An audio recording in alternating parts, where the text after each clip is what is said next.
Samahan niyo po ako may pagbukas po kayo sa akin at itong basahin ang mga pangako ng Panginoon at we believe, church, na may sasabihin po ang Diyos sa ating mga buhay. Samahan niyo po ako sa awit 73 verse 21 pababa. Amen. Ito po, ang awit ay si Haring David po.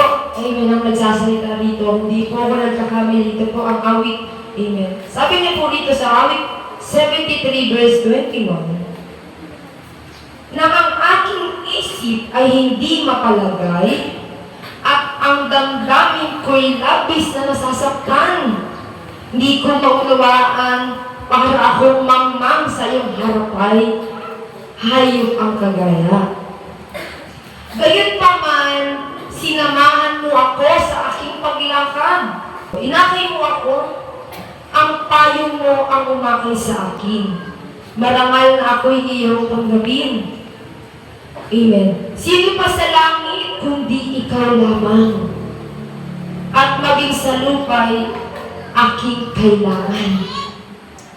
Puso't kaluluwa kong nanghihina man, ang Diyos ang siya kong tanging kailangan.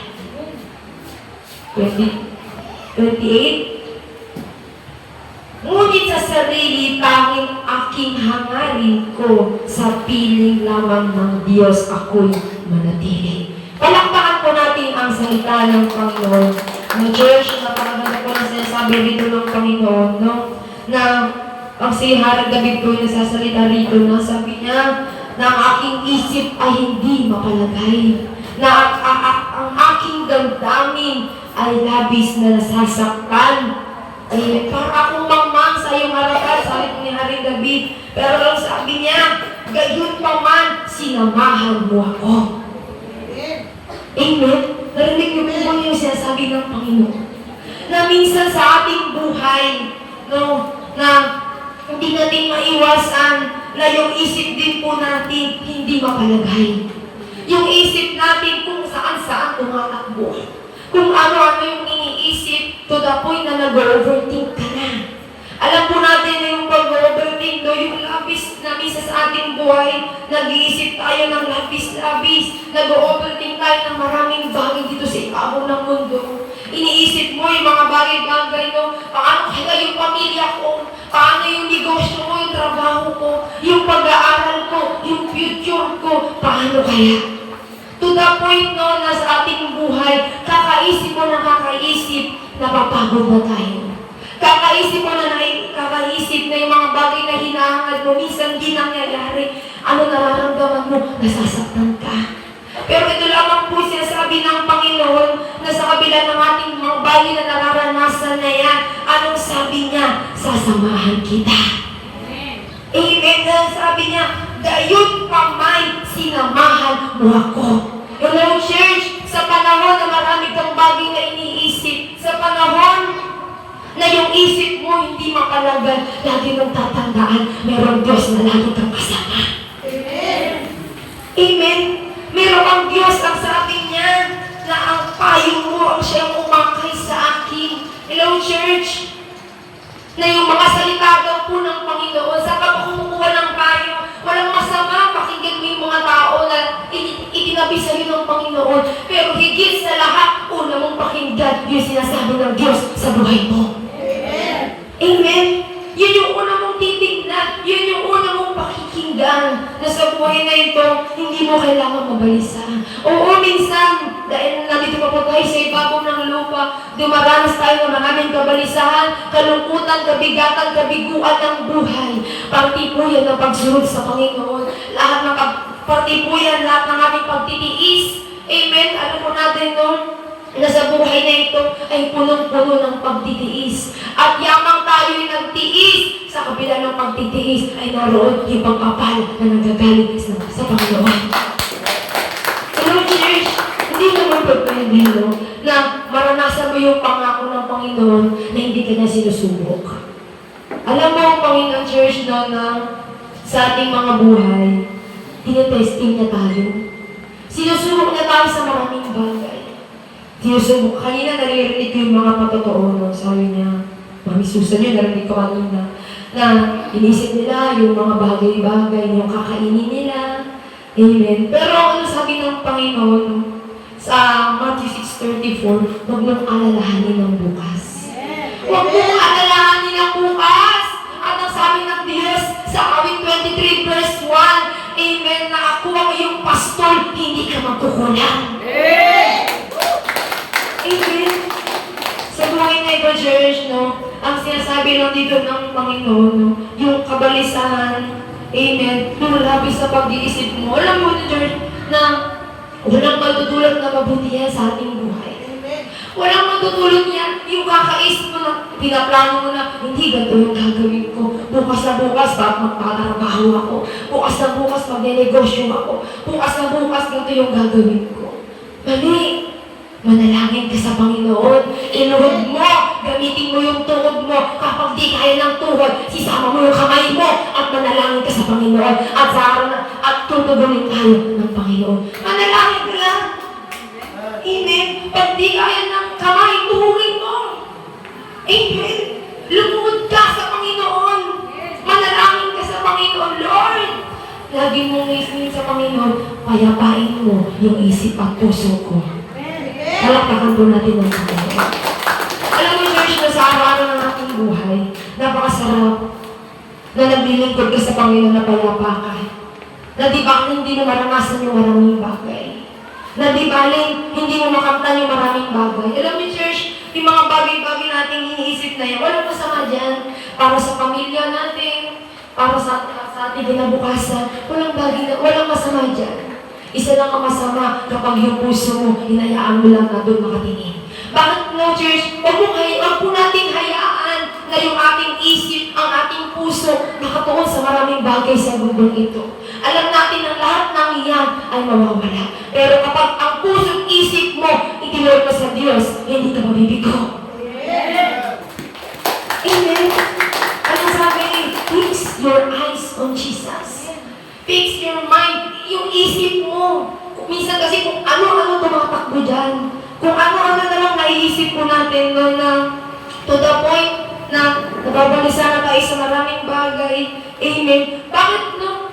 Utulit na at sa ating buhay, hayaan mo na maglingkod ka, sumunod ka sa Panginoon. Hayaan mo yung maraming bagay na yan. Hayaan mo, amen, yung mga bagay na inaalala mo, ang Diyos ang bahala mo, wala na roon. Wala po ang tao dito.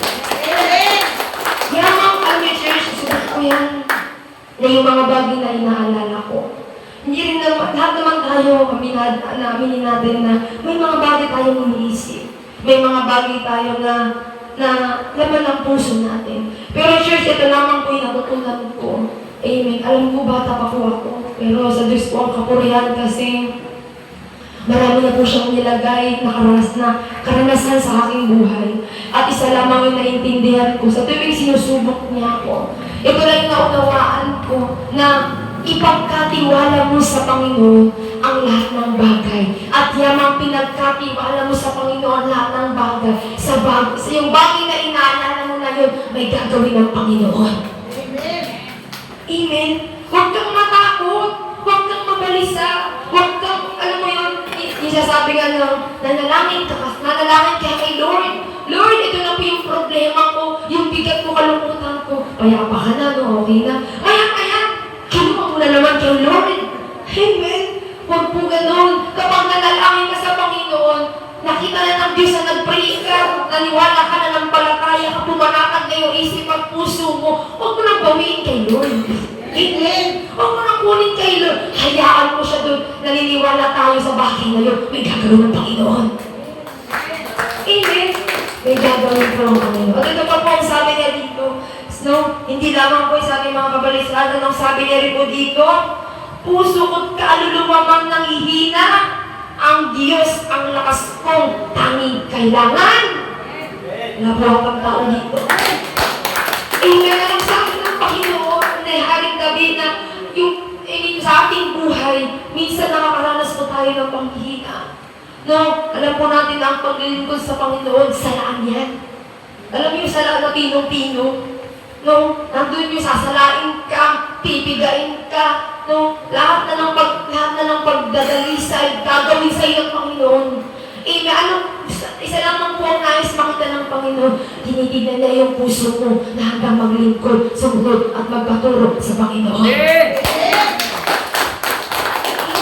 Dadalisahin ka ng Panginoon, church. At habang dinadalisay ka ng Panginoon, magtiwala ka lang sa Panginoon, church. Amen. At sa ating mga buhay, amen, ating ano man na nararanasan ngayon, mga kahinaan, nalamig, amen, manalangin ka lamang sa Panginoon. No?